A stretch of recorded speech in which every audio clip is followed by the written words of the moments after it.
अस्सलाम वालेकुम dear students, class 6 subject science. प्यारे बच्चों, आज का जो हमारा टॉपिक है वो रूट्स है। आज हम रूट्स के बारे में पढ़ेंगे। Roots are the organs of a plant that typically lie below the surface of the soil. Roots can also be aerial, that is growing up above the ground.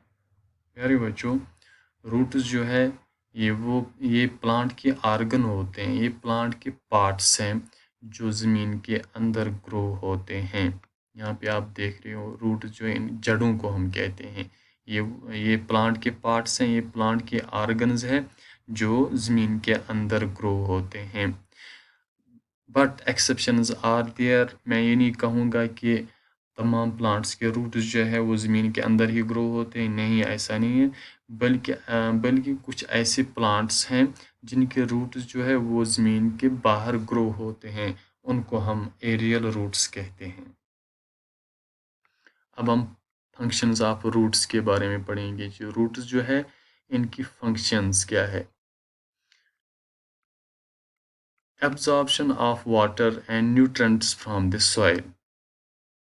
पहली फंक्शन ये है कि रूट्स जो है, ये जो जड़ें जो है, ये ज़मीन से वाटर और न्यूट्रेंट्स एब्जॉर्ब करते हैं। ये ज़मीन से वाटर और न्यूट्रेंट्स जज़ब करती हैं। और एक फंक्शन है दे एंकर द प्लांट फर्मली। ये जो रूट्स जो होते हैं, ये जो जड़ें जो है, ये प्लांट को खड़ा रहने में मदद करते हैं। Storage of food and nutrients. और एक फंक्शन है इनकी, ये क्या करते हैं रूट्स, ये फूड और न्यूट्रेंट्स को स्टोर करती है।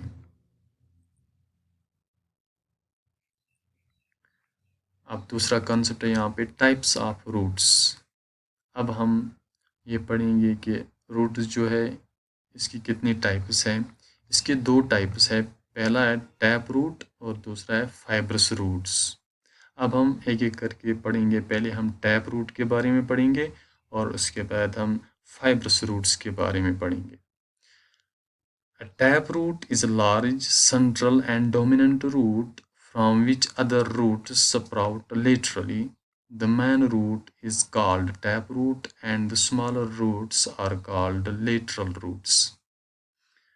प्यारे बच्चों, यहाँ आप इस पिक्चर में आप देख रहे हो रूट की एक पिक्चर है। यहाँ पे टैप रूट जो है ये सेंट्रल रूट होती है, या हम इसको डोमिनेंट रूट कहते हैं, या हम इसको मैन रूट कहते हैं। यहाँ पे आप देख रहे हो जो बीच में सेंटर में जो रूट आप देख रहे हो, इसी को हम टैप रूट कहते हैं।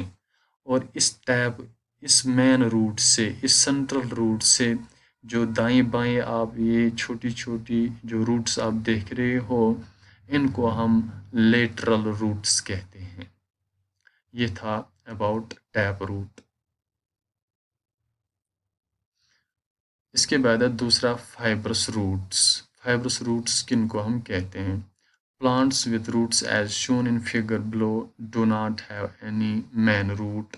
All roots seem similar and these are called fibrous roots. A fibrous root system is opposite of taproot system.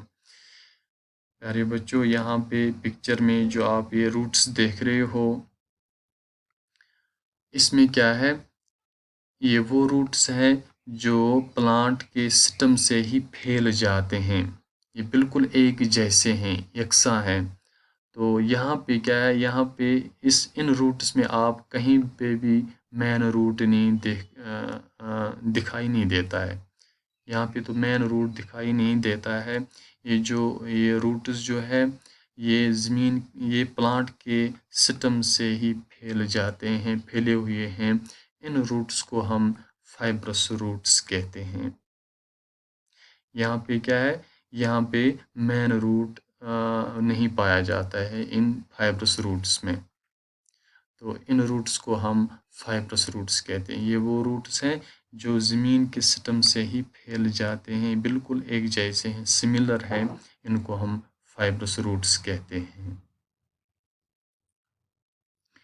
There are some plants which have taproot system, their type of leaf venation is reticulate venation। प्यारे बच्चों, ये आपको याद रखना है कि कुछ plants ऐसे हैं जिनमें टैप रूट सिस्टम पाया जाता है। अब हमें ये देखना है कि उनकी लीफ, उनका टाइप ऑफ लीफ वेनेशन जो है वो क्या है, उनमें उनके उन प्लांट्स के पत्तों में कौन सी लीफ वेनेशन पाई जाती है। ये आप याद रखोगे, वो प्लांट्स जिनमें टैप रूट सिस्टम होता है, उन उन प्लांट्स के लीव्स में रेटिकुलेट वेनेशन होती है। ये आप याद रखोगे। And there are some plants which have fibrous root system, their type of leaf venation is parallel venation। और वो प्लांट्स जिनमें फाइब्रस रूट्स होते हैं, जिनमें फाइब्रस रूट सिस्टम पाया जाता है, उन प्लांट्स के लीव्स में पैरेलल वेनेशन होती है। यहाँ पे आप पिक्चर में देख रहे हो, यहाँ पे इस प्लांट में टैप रूट है। ये जो जिन प्लांट्स में टैप रूट सिस्टम होता है, उन प्लांट्स के लीव्स में रेटिकुलेट वेनेशन होती है। और जिन प्लांट्स में फाइब्रस रूट सिस्टम होता है, उन प्लांट के लीव्स में पैरेलल वेनेशन होती है।